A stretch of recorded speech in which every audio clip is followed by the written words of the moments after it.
Museveni was declared. I think it was even declared when Dr. Besigye is behind bars. I don't remember well. Okay. So Museveni declared himself.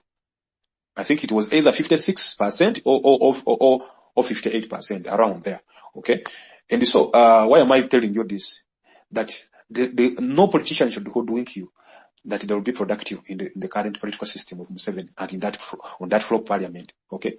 That has over time lost its even less glory that it had. Okay, right from 2006, where we had the likes of Agra Wolu, the likes of Hussein Chanjo, vibrant members of parliament. It has over time lost even the saltiness it had. Okay, so if you were to send a member of parliament, let them be open the way Honorable Katorwa Muvulwaga South was open, Mumpenangeng and then Dieko. So when he came back, Nabagamba kati munonde tugende tulye fenna. Okay. Then this time around, munonde tugende tulye fenna. Okay. And let me surprise you. India now has the most population in the world.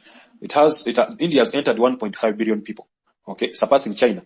Okay, with over 560 million people. Okay, China has about 1.43 or 1.44 billion, and India has only 580 members of parliament or representatives in their Congress. 580.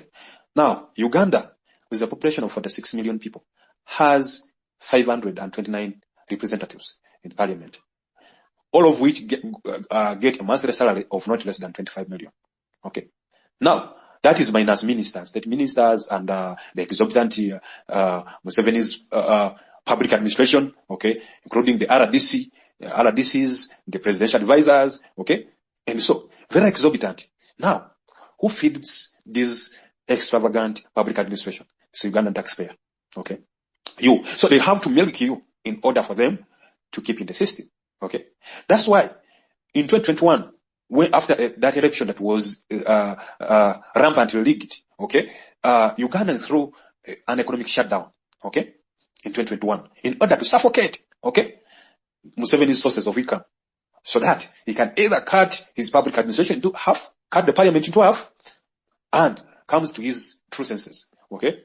But it was mainly politicians from the opposition that suppressed that whole idea, and actually they shut down the economic shutdown because they were losing also, okay. And so these things are okay. It was my wife, this a white friend of mine who told me he had spent some time in Uganda, who told me, my friend, your politicians will not help you. You will help yourself. Okay. It took me days to understand, but I eventually understood it. Okay. If they are our politicians that will help us, they will show us the way. They will not lead it. Okay. And the people we once admired when we were growing up are now turning into fools, turning into dimwits, okay? The people to reckon with by those days, the likes of Andrew Mwendo, like we are deliberating on such matters yesterday, okay? The once intellectuals are now turning into dimwits because of money. And you said yesterday, I can go down low for money as long as money powers on my account.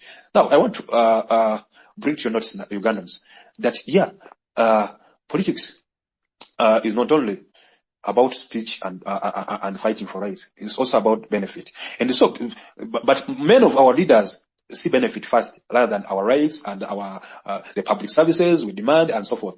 And so what they see first is, how do I benefit from that? And that's why a member of parliament can go to a bank, they borrow 500 million, power into an election in order to win.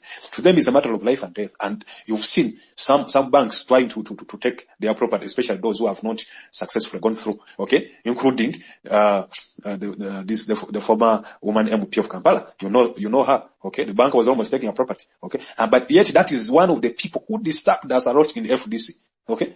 Even to the last time we voted as a woman member of parliament, we just closed our eyes and we ticked because the doctor had said, vote wherever you say keep.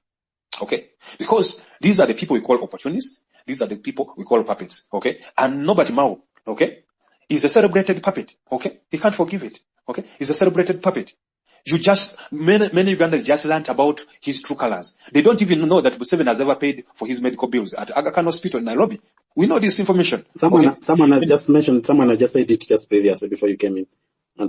Yes, I was not here. Okay? But I know that. Okay?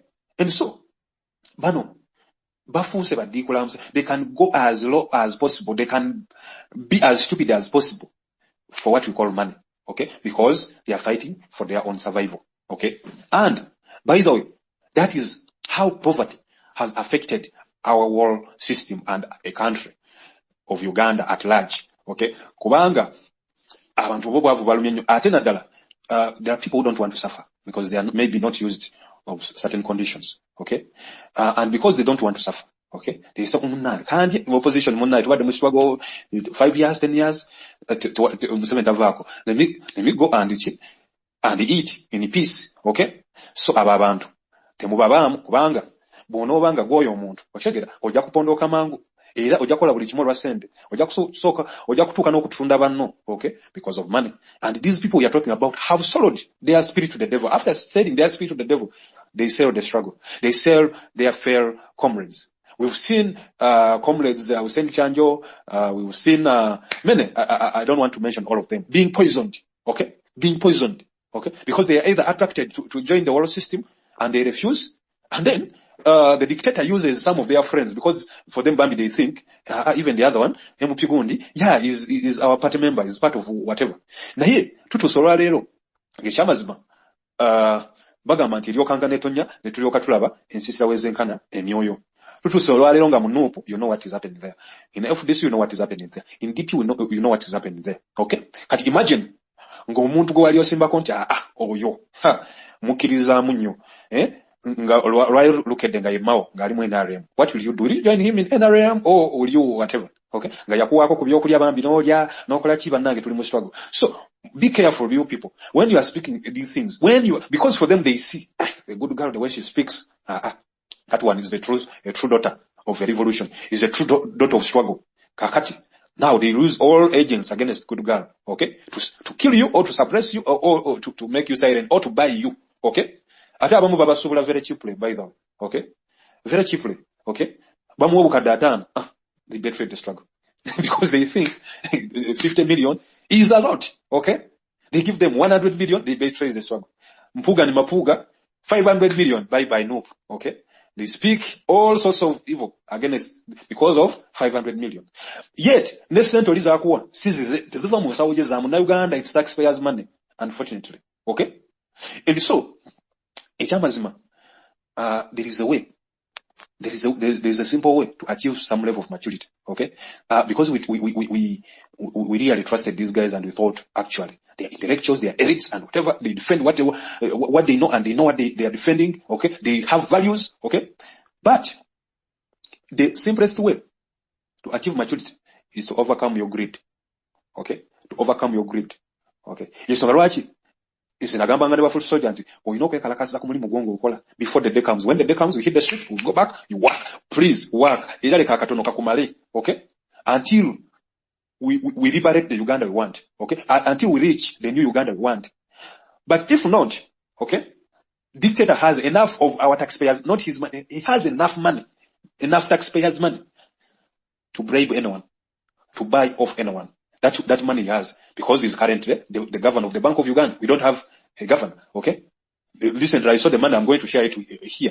2024, the bank note is out, 50 gund. So he can print as much as possible. Buy you, not even in dollars, they buy you in Ugandan shillings, imagine. The lowest currency in Eastern Africa. They buy you in Uganda. Okay, acceptable. Mubali bade baguzeeko mu dollar, nini bagula mu za Uganda, ne banaye. Naye mu za Uganda banaye. Nga bujoga basajja mmwe. Hege, bakuguleko mu Rwanda ni francs. Mu Kenya ni shillings. Muganda wange kyolina okumanya kiri kimu. Ebyo byonna nga bw'obyogera eggwanga tuli mu ggwanga effufululu teri kikola. Bw'eba nkoko teyina magulu teyina maaso yasigazaamu buwoowoola ate n'obuwoowoola ekimu ayitamu ku kawoowolo kafu. Eri awo tuli awo twasigaza kubeera awo n'okuwulira kyeka tuwulira bikwakwaya. Y'ensonga lwaki bwe twogera nti tuyimuke abantu abasinga tebawulira. So ekyo kyolina okumanya ly'eggwanga lye tulimu. Naye nze kye ngenda okusaba tutandike okugiyalinga apo era nze ndi musanyufu suuna ndi musanyufu nnyo gwe bw'okwata ku kintu tolekera esaati njirabye esaati wazikubye dda ffe tubuulira osaati za mmeka bazikubirawo batuzikwasa mu gimati nabagambe za gwe leka munkada amalirize gwe leka ekikulu mugisha soko indeko munkada amalirize anaye boyaga soko indeko munkada amalirize tusoke today negwe okimanyi nti lumau lugambe ne bandusajja otetuswala banna lwa commentinze kugundi eri ku nalugambe we are going to cook you can nkwata space nenjiteka mugundi mu tweet yalo lwade lusinika amanyonga muka tweet ka muka katunikani kati lugambe mbu you guys you'll understand in Uganda obuzibu bwayo sigundi si mateka obuzibu bwayo is a political culture nabagambe olusajja nebyaluga tebichatekera so what omanyi nabagambe tatakiriza teteka lile tachitagana wabula ayogera ludicha right now oyo mau ayogera ludicha takiriza olaba ne yesterday yadali replying aloikin era yayogedde kasasiro kugamba luswala n'okuswala ogamba nti yes teka ndireta ate luti okulyegana so ndozo tegera nti anyway monkada maliriza monkada then HK okay era yabadde jodoza Andrew Mwendo yabadde dusa nabadde njagala njala buli ebigambo ebyo nayogedde naye this is one of the things I say. The kind of leadership in the country also shapes the mindset of elites. Okay, and if operating abnormally in abnormal situations is normal, I'm not surprised that Jesus can turn sinners into holy ones and Museveni fails to turn intellectuals into goods. So,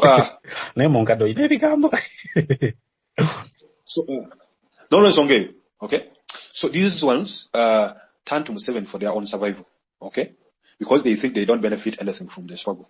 Okay, and so let's be mindful and let's take care of our own greed and our own interests. Okay, because when we put our interests aside and we pursue a common interest, we can really reach success. Okay. Kubanga, waneno, nze nchitwala nti, you comrades. Buli omu alina gy'ava, buli omu alina ekintu kyakola, era buli omu, okay, yali amanyawo okusanga Museveni, ne banne, senga yali agala, sente. Okay.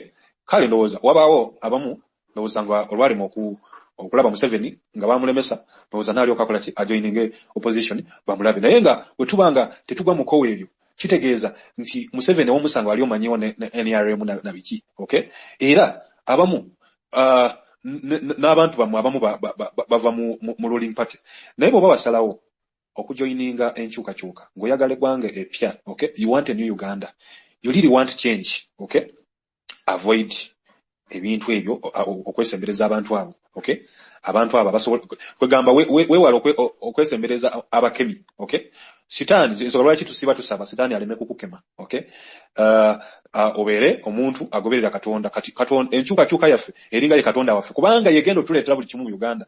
So kati kavuna sitani akukema. Okay, n'ogenda oba n'otambula ne mukwano gwo oba ki simanyi Pierre Patriotic Uganda simanyi bikoze biti ebyo bitategerekeka olwo gwogenze okitegera tetukyakubala naye kiki nekijjo kubaawo ekisooka jafuuka kisekerero kubanga omuntu omukulu bwali ebigambo bye. Okay, for example ng'okuzogamba abaana bo bannange kino kibi, bannange tokola kino ABC and D kibi, bannange okuvuma n'okwemula kibi, naye kwolwo abaana bo nga webali n'ovuma neiba n'omusesebula n'omwemula wemula bajja kugamba maama bulijja tugamba nti okwemula kibi yavumye neiba ebigambo bino byonna abaana bajja manya wamma okwemula si kibi wabalimba.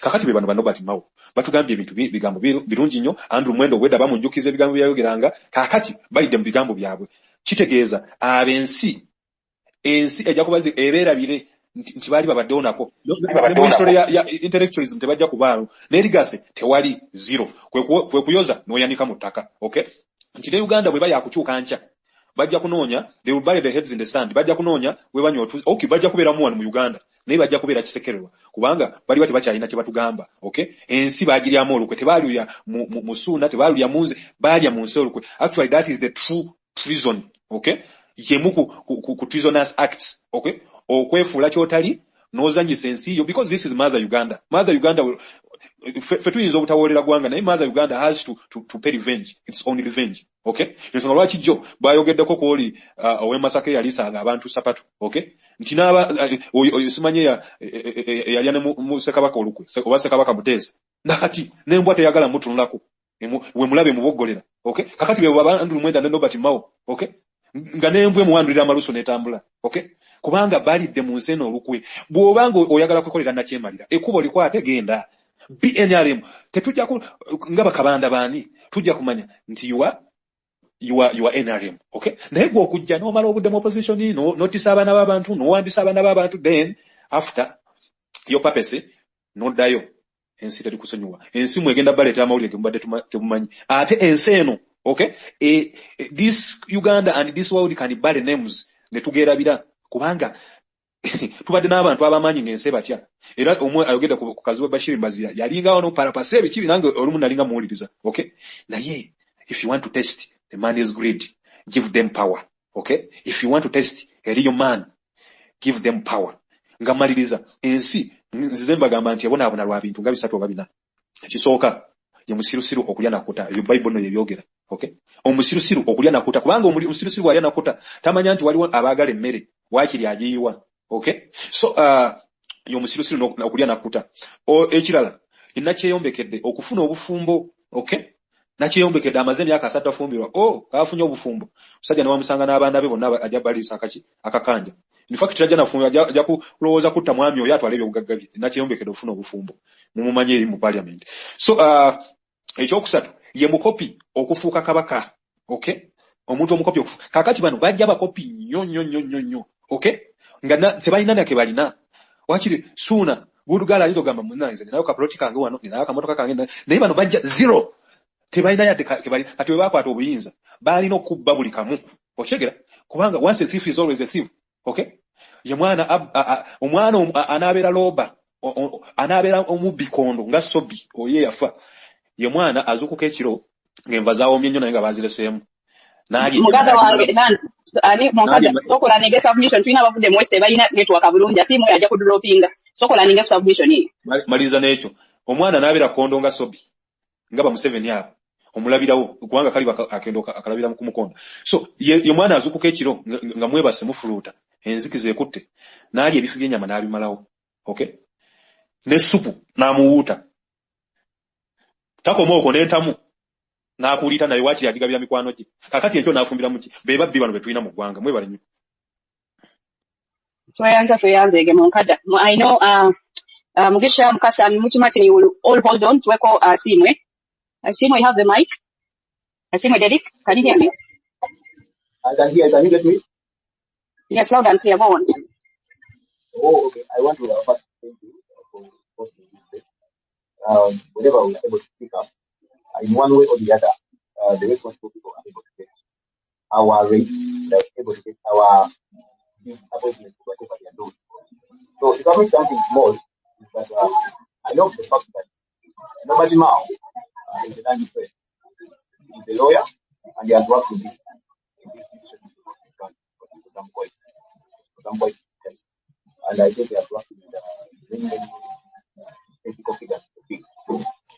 Naye kohosti oyo mulya bulungi nga mpulira tateredde bulungi tasobola terera nze simulya bulungi nange actually mbadde ndowooza network yange yembi naye tawulika. Asimwe background yo si nnungi. Can you yogera tuwulire?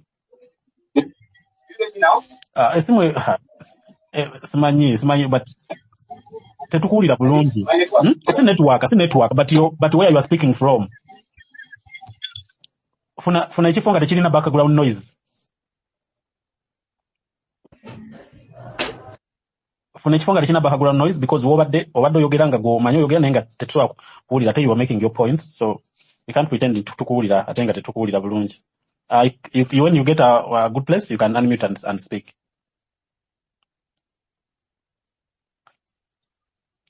Asimwe bwoba gy'oli and you have got a better place you can then speak and we hear if you are okay. Anyway, good girl yabadde ani oba Mujimati oba Mukasa. Let's wait for him. Yeah. Asimwe, you can drop and come back. The network I think was okay, but I think it is your background that was a little bit noisy. And I thought it was my network, more network and nice. So we have speakers. James, we never speaker. Mbaina Mukasa then Mujimati. Naye Asimwe bwakomawo nga mumuwa omuzindaalo. Asimwe bwakomawo just oyina right of way. Just abala bajja kupozinga mu katono. Asimwe afusa ambulance. Nange Mujimati yansooka actually nzija after him. Mwana watu Mugisha banasajja amate bali ready simbula. Nze mba nsimbulira kati nnyina okugendako mu jimu ngolola amagulu olw'ensonga anytime now tulina okuba nga tusimbula. Nze issue yange egenda kuba emu nti byonna bye twogera tubimanyi. Good girl omanye ebizibu Uganda byerina okuva ku epaka ku Z n'ebimuto. Sooner the same. Hello? Can you get me? Yeah, Asimwe, let me go so that you speak. Nze mbaje kukwati. Can somebody Now you're right. Yeah, we can hear you. Yes, you're good. We can hear you. Asimwe, we can hear you. But Asimwe nga bwajja okwogera nze nina bagamba kiri kimu tugoberere Ssuuna kyakoze bwakomye bwe tuba tutandikira tuve mu bintu by'okuddamu olwatu omwami nalumanya nti ate biki nti omukyala wange namulabye atanaka ebyo tutandika okudiscussinga how ziweni zisusse obungi Ssuuna yatulazeko esaati agikubisizza nze ngenda kweyama mu maaso awo kanoonye ssente wano mu katale Nakasero Ssuuna tufuneyo esaati 10 so that tunyuma ku lunaku olwanga mwenda ogenda tunda michungwa gule saati wabula fannange yokudda wate Byonna Museveni ali. Mugisha maliza oba tusobadde maliriza. Nze maliriza nze si alina bigambo bingi njagala bikolwa bintu by'okudda wano ate Museveni mwamulabye akagatto Andrew Mwenda kuva dda kojja wa Muhoozi tukimanyi okitegeera bamawo bonna ba product z'abali tudiscussing product z'abali tudiscussing emiti gyabwe tugitemye tutya gidde ku ttaka maliriza. Nze by the way Andrew Mwenda yannema wuliriza nga bwe sibuliza Gashumba abo bo obudde wange bo. But guys Jote waba nayo space. Nedda nze nakuli comment nze kuba nki Date wa mambi naye oli musajja muzibu nnyo nze nkutidde naye gaga James ngenda kola space namba niyo yolaba abantu tewankoze eggulu.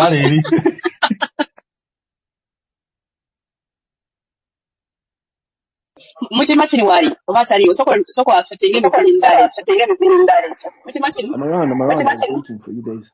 Bakuba mu nkadda ebintu ebisinga Asimwe uya kumyo mujinda mukatono. Asimwe unmute and speak. Can you get me? Yeah, very clear, speak now, no problem. My background is okay? Yes, please.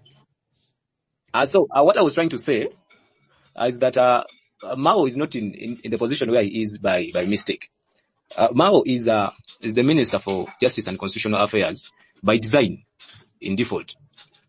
When you try to study how Mao has been operating, at the extreme of it, I think we find that from his days of activism, it was bought off by the regime.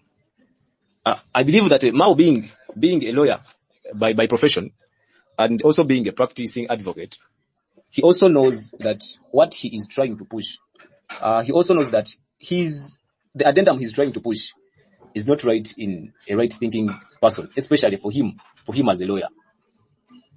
Mao, before sailing out to DP with that agreement that happened with NRM, I think those are some few years or months back, there was some addendum that was supposed to be made. By default right now, Mao has powers more than the Chief Justice. If the Chief Justice is to do anything, he must do it in consultation with Mao. I've had an opportunity to meet Mao. I met Mao at the I think the Supreme Court building, that new building. It's just some short guy who is confused. Mao is a state machinery. Kati abampi bamukaso bakoze otya bakamuga. No, it is just some short guy who's being used as a rubber stamp of the regime. That Mao guy, he knows that what he is doing, especially in a republic that chose to be a democracy, is also wrong. And if we look at the legislative process of this country, we know that it is by way of votes. If the bill is to pass, it is read 3 times. So far now, the first reading has been made. The bill coming on the second reading, by the end of the second reading, it is basically law already. A bill on the second reading, after the second reading, that bill has already turned into law. They have the numbers. I think it was Moncada or some previous speaker who tried to state the number of the legislators that we have. He said 550 something, but I think he said that 520 what, but I think the number is 557. of which almost 80% of that number, 557, they're either NRM or NRM leaning, independent but NRM leaning. So By 2026, 557, not now. It's now 529, as far as I know. all right. These people have the numbers. By the end of the second reading, they know they will have the votes. When they have the votes, by the third reading is just ceremonial. It's just ceremonial to only send to the president to assent. And by the nature of that bill, we just know what he does. He will assent immediately without even any kind of revision. And the thing I'm sure about is that bill has already been drafted. What is remaining is the parliament just voting yes or no or something, but we all know what they are going to do. And I also anticipate that on the passing of such bill, parliament is not going to sit at that building at Nile Avenue. That is where it's supposed to be. Parliamentary Avenue. A Parliamentary Avenue. That is the thing they did, where I think they were passing some other constitutional amendment bill. They just took these MPs somewhere, Munyonyo. That's where these people always sit when they're doing this kind of rubbish. These people have already, okay, in a sense of it, these people have already passed this one. They have the numbers, they have the laws on their side. So what is remaining is just a matter of assenting by Kaguta. And we know we can't hesitate doing that. So this is what I'm thinking. We, the people of Uganda, right now, we can only speak. Because if we decide maybe to hit the streets to contest this bill, they would say it has not yet passed. Or even at the second reading, it is presumed not to be passed. The laws of our country are presumed to be passed after they have been assent to by the president, which we know he's going to do. What we are supposed to do now, we as the Republic, is mobilize, civically educate our fellows, do campaigns, create spaces. I want to thank the host for this. We need to create an information web whereby everyone knows about what is really happening in the house, because we are heading to a biggest mess, if I can say it that way. This draconian law, I know it is going to pass. Yes, for it is going to pass by mandate, because the parliament is the one which is mandated to pass laws of this country. When it goes for assent, that is a done deal. Now, after assent, this is where our work is. For now, we cannot contest the thing.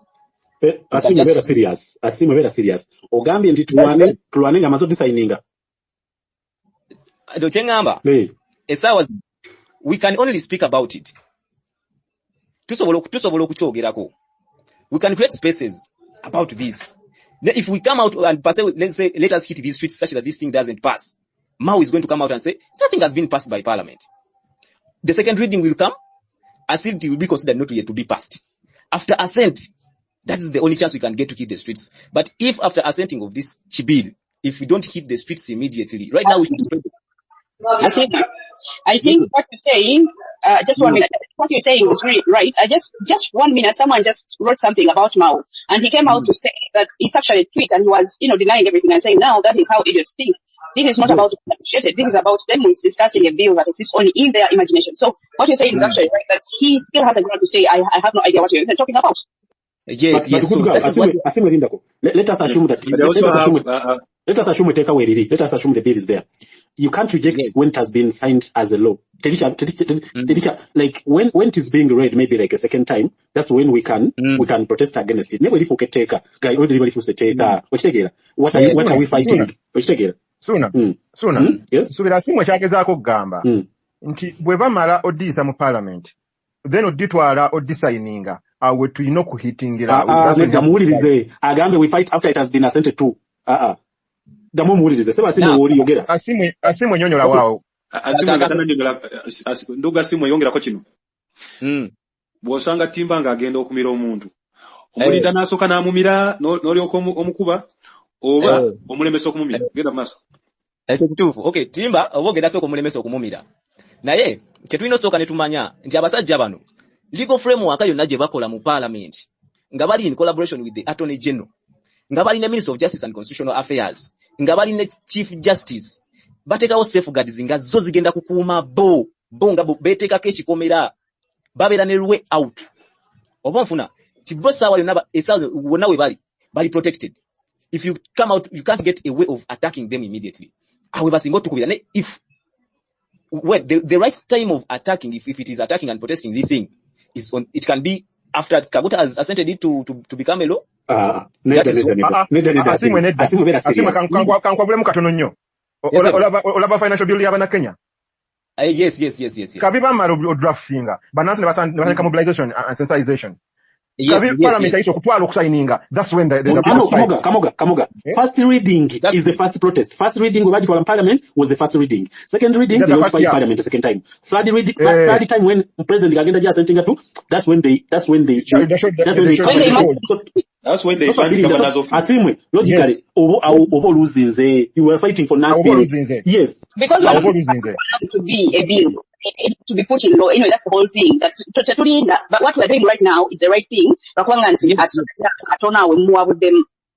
Yes. Now it's mobilization. What we're doing is talking about it and making sure to know that step by step. But we're not tweeting on the streets. Right now, of course, we are protesting online. Yes. Yeah, I think Asim, we agree that like Ngabo you believe in this mobilization, which is okay. So we awaken ourselves and we should not stop talking about it. What the Mawa Abiegana because Baja Chile Talumu, Ngafetu, to the Costa Asas no Mau Abiegana, what good girl was reading there. Omusaja Alimukubiegana. So Katifetuino Kola, Petuina Kubi rejecting even if because Chomanya Chimwe pipeline in Gambia. Yeah, so they are cooking it. Katifetuino kwa mobilizing and we watch it first reading.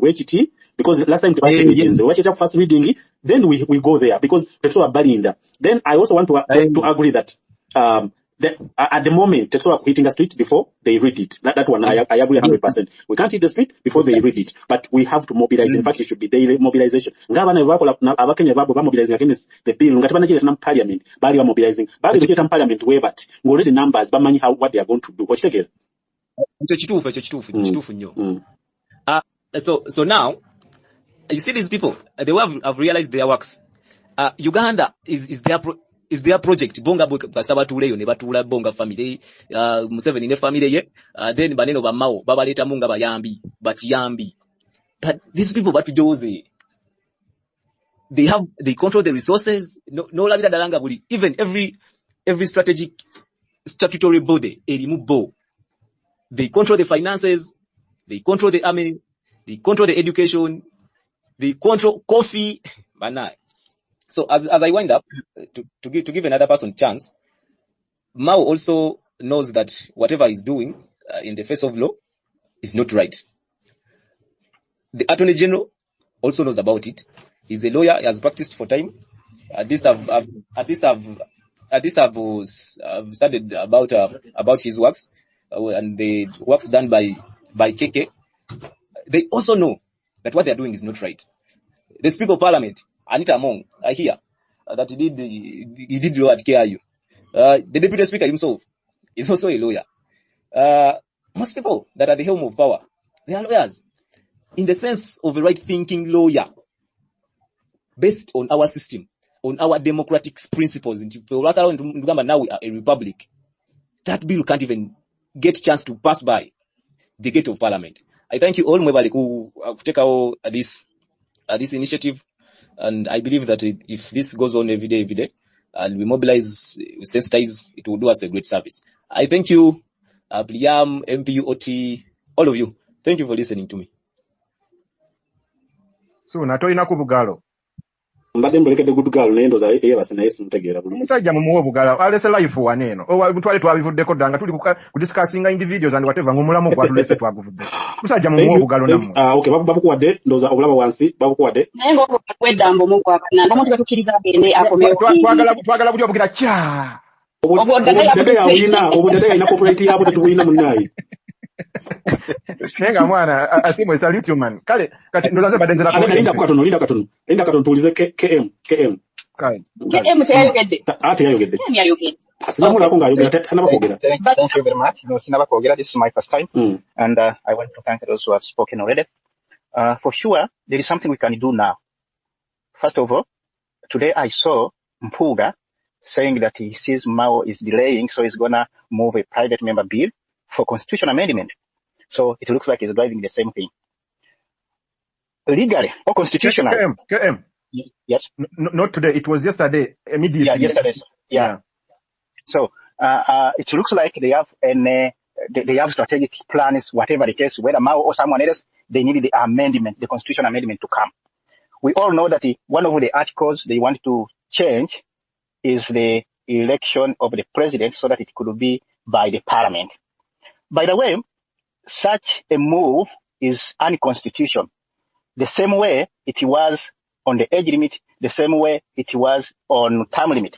Because in our constitution, Article 2, Clause 4, is the clause that governs governance in Uganda, concerns governance in Uganda. Article 259 that concerns amendment completely in Article 260, it states clearly that Article 1 and Article 2, general, without mentioning any clause. That means full of them. You cannot change them without a referendum.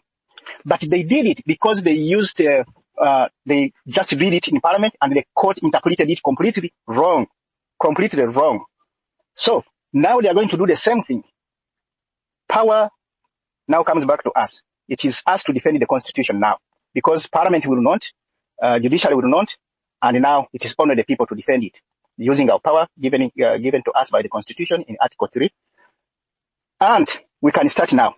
First of all, since now we've known that Mpuga is among those, Mao is among those who are going to move the bill, I think we can start with simple things. Where does Mao go to church?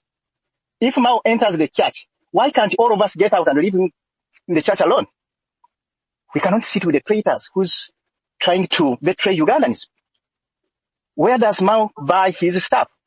If you have a shop and he comes, don't sell to him. Simple like that. Until we see the real person who's going to move it. And then we'll start to mobilize or to go to street. But we can start with small things. Mao, we know very well that you want to move a bill that takes away our rights of electing our president or choosing our president as citizens. Therefore, we cannot enter any church where you sit. If you come to a church where we are, we get out. If we see you coming in a public place where people, they move away. So that we isolate those people. Those are the hanging fruits we can start with. Secondly, I believe that we should not wait to say that let the president assent to the bill and then we start to mobilize. No. And we can do it. Burundi did it. Burundi, they refused the constitution amendment and they succeeded. Congo, during Kabila, they did it. He wanted a third term. Though he negotiated and got something, but later on died. But they succeeded. That means we can succeed. And this is the only opportunity we have. They changed term limit. They changed age limit. Now they want to change the election of the president so that it is being carried out in the parliament. We should not accept that. This is the opportunity we have, and we should use it. We should not wait anyone to do it for us. Let us start by identifying anyone that is trying to associate himself or herself with that bill, isolate them until we get a real target and until we hit the street. Our duty now is to incite or to make people wake up that this is our rights, this is our fundamental right, constitutionally embedded in our constitution. We can use any means, the constitution says so, to defend the constitution, even by such type of tyrannical amendment they want to use because they have the majority. We don't have any mechanism that can help us. We don't have any judicial confidence that we are going to go to court and challenge it. No. So we have to put it in our hands as citizens and defend our constitution, defend our rights. Thank you very much. Thank you so much, KM, for being brief. Actually, there is a space with other comrades who had an organized, pre-prepared, is it pre-prepared space, pre-announced space, planned space, that is supposed to be starting at 7 p.m. So we had thought we would hold this between the time LM Dada finished his space until now, so that we can join the Makanas in their space. But we will have our speakers speak. We will not be accepting any more speakers, but we will have those that already have the mics speak, and then we can close this space and join the other space that was pre-planned for this particular time. So yeah, Kamoga, just maybe a few minutes, and then a few minutes from Kasa, and then we can close up and then join the other space. Yeah, webale nyabo kakati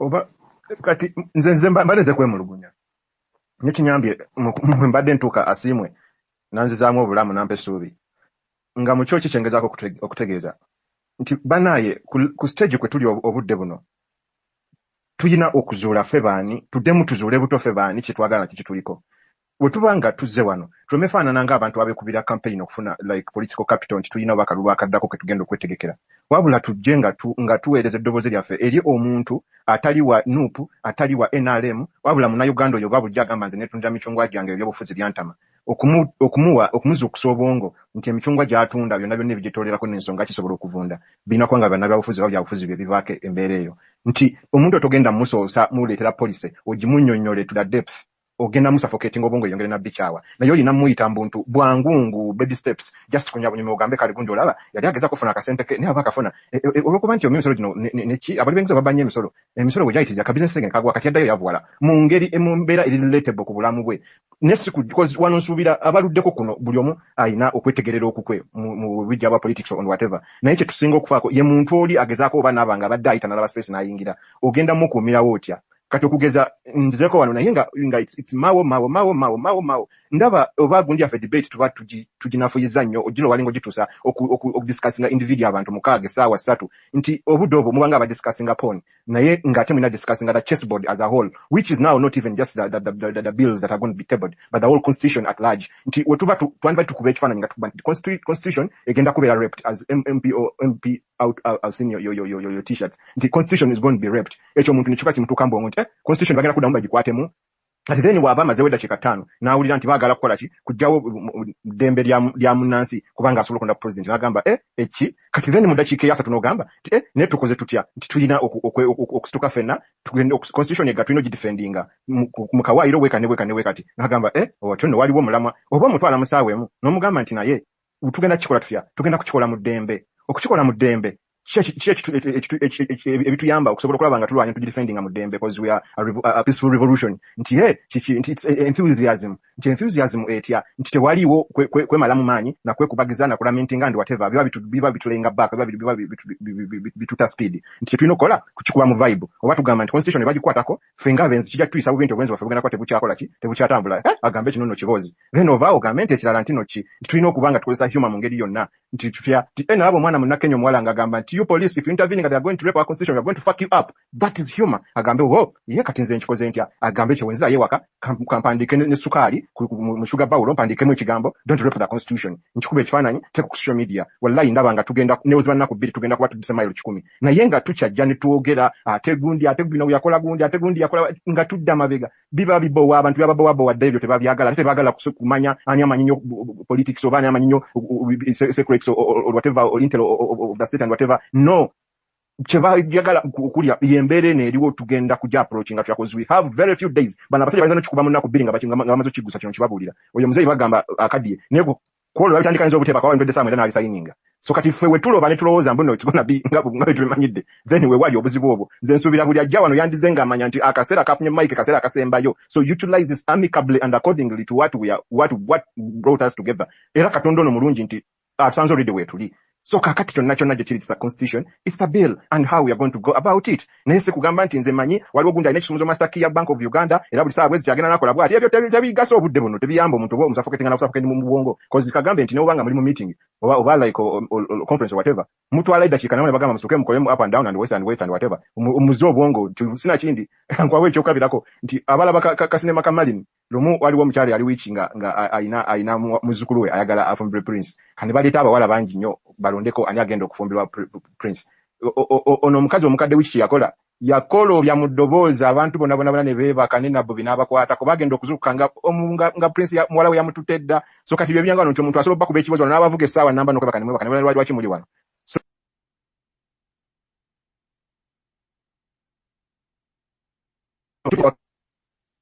bane mwangwe mumugire mumuze ku mulamwa mu direct mumuze ku mulamwa because wande tuli nti tubanya obuze kunonya kadaala ka kutumanya oba bicho kwa pala pase no tuze kwenunula tuze kweta sache kyatuleeta wano nenge naku zino zitulimu ziri critical nnyo nze nganze omu kuba ekinsanyusiza mbadde mpita ku TikTok eyo ngenzo okusanga it was a post from the Western Uganda nga bataddeyo their MPs tina yebale something she's a woman nga batadde bawanse ne number ye ne address ye ne bimukwatako kukapapula ka cheat na ka budget kwa budget ne bakapiningako ne bagamba ffe togenda kugira kutusiriwala okusalawo kwaffe kwe kuno era bwogeza n'otamatama ogenda tuulira n'obaka wena baddeko ne ngamba kana this is WhatsApp ne kati tugenda okudda wano ate uli ate gundi ate mawu yayenda ku mukagundi ate bichi ebyo tebiyamba obudde buno constitution kutegeeza muntu nti eri mu matigga, nti eddembe lyaffe liri mu matigga, eggwanga liri mu matigga, mu mboozi eya bulijjo, si mu mboozi omuntu egenda omumenya okusensalinga. And even we mudde nnyo okwogera mentioning individuals and whatever, oli agenda specifyinganga you're trying to play character assassination, nti oyinza okwesanga ng'oli oba muko wa gundi oba muganda wa gundi, kate wasanga linnya liri bwetyo nga mugebe n'agamba bina nedda woshegera naye gwe gamba kimu nti constitution baagala gikola bwe so itajja kufa waani because at first we had all nga tutunulidde Mao, kati Mao bwagenza okuziba akawungeezi ngate ono bitaano yazze, kati obudde buno twebuuza Mao ajjadde bitaano ajjadde, kati kyonna gye tuli oba ani azze oba ani alyeso oba kyo baki constitution bagenda kuddamu bagikwatemu, nga bagikwatamu batya tujja ku ddembe lya kulonda kuleeta biteeka nga biwa legitimacy the family monarch of the people that are posing as rulers of this country okutuukiza plan yaabwe nga nebigenderwa byabwe ebyabaleeta. So ndowooza kyekyo neyanziza mwana neyanziza Kale Sebo. Yeah, I think he makes a valid point that we should waste more time. We shouldn't waste more time on individuals. But it's not worth it. But nanti we batutama ne tuvaayo ne tugamba bano batutamye ne tujja mpozi ekirala good girl n'onsonyiwa mu katono obudde buno banaye baboyi bange obudde buno bannabyabufuzi twagala twagala we have to involve them. We have to involve the MPs, the mayors, the councillors, and whatever.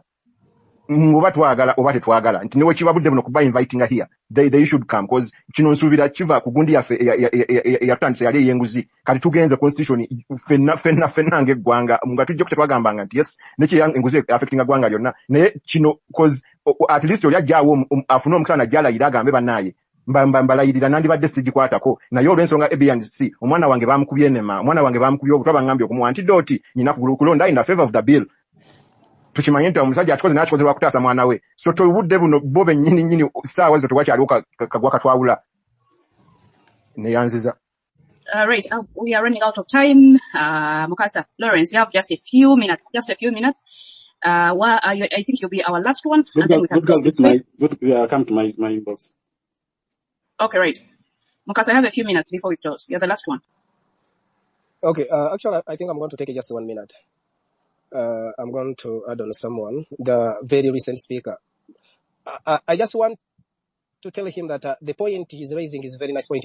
Let us not discuss people who are bringing whatever they are bringing in the parliament, because when you read chapter 1 of Article 3 of the Constitution, that is subsection 2, I think, in like Article 3, defense of the Constitution, subsection 2, it says any person who singly or in concert with others by any violent or other unlawful means suspends, overthrows, obligates or amends this constitution or any part of it or attempts to do any such act commits the offense of treason and shall be punished according to the law. So what am I saying?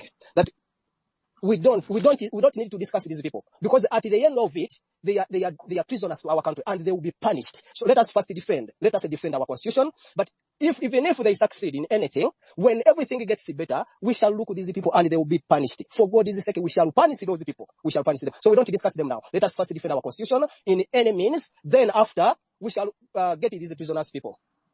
Thank you. Okay, so your hand is up. I think you submit, and then we can see what we shall do. Say what you needed to say, Simon. Can you get me now? Someone tell me you get me? Yes, I can hear you. Now, this is what I wanted to submit. Yes, if we look at our constitution, all the safeguards of the constitution were broken. This constitution that we have now, the 1995 as amended, in general, has no meaning. The current constitution that we are following is just a paper. The safeguards that we had were removed in 2005. They were removed in 2017. This gives them that are in power, especially Museveni and the company, they have authority to do anything. This constitution you have is just a mere paper. So to us who have hope, maybe in the paper, the constitution has a lot of good words, and it is amongst the longest constitutions in the world. It is just a simple paper, which has no authority, which has no power. As I conclude, the problem of our country, just like Mao said, We have good laws. And many of them, we almost have a policy paper on each and everything. We have a policy paper on each and every aspect of life, be it political, social, or economic. The biggest problem of our country, as it is now, it is Mr. Museveni and company. Uganda is the company limited of Mr. Museveni and his family. Thank you. And colleagues, have a good night. We shall meet and continue to deliberate. Thank you all.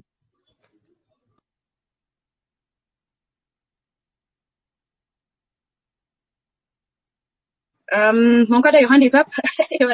Sudan does that one. People don't want to stop talking. Moncada, you have 1 minute. Moncada, can you hear me? You have 1 minute. Yes. Can you hear me? Yes, yes, I can hear you. Go on.